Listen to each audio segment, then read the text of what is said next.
Music by DJ Sandeep. ए जान, हमके तू छोड़ के जाता रू, बतावा हमरा से कौन गलती भई रहे हो कि हमरा कैसे हालत में करके जाता रू।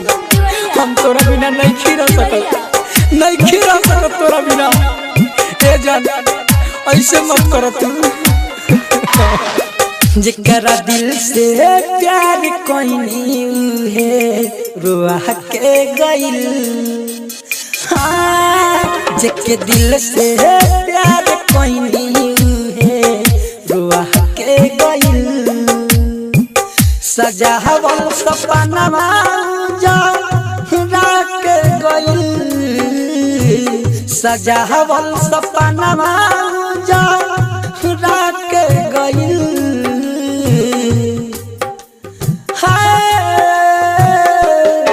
जेके दिल से प्यार कोई है रुआ के गइल।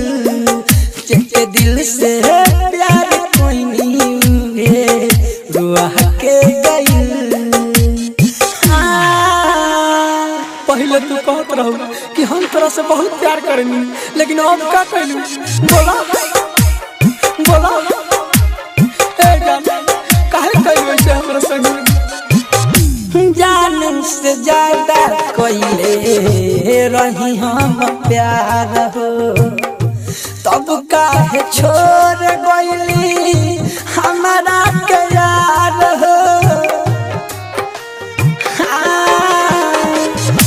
जान से ज्यादा कोइले रही हम प्यार हो, तब काहे छोड़ गइली हमारा के यार हो।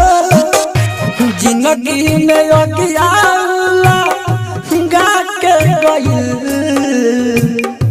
जिंदगी में अगियाला गा के गइल। जेके दिल से प्यार कोई नहीं है रुआ के गइल।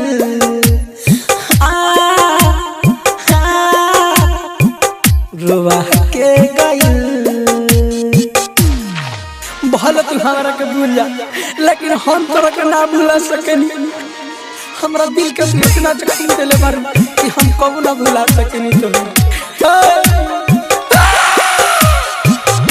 भाई का रहे हमसे कहमन गलतिया, मारी कटारी हमार फाड़ देल छोतिया।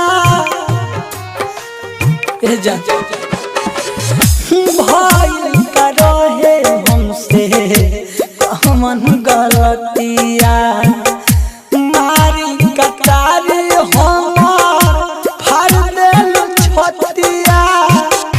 चंदन के जियते माँ के गइल। संदीप के जियते माँ के गइल।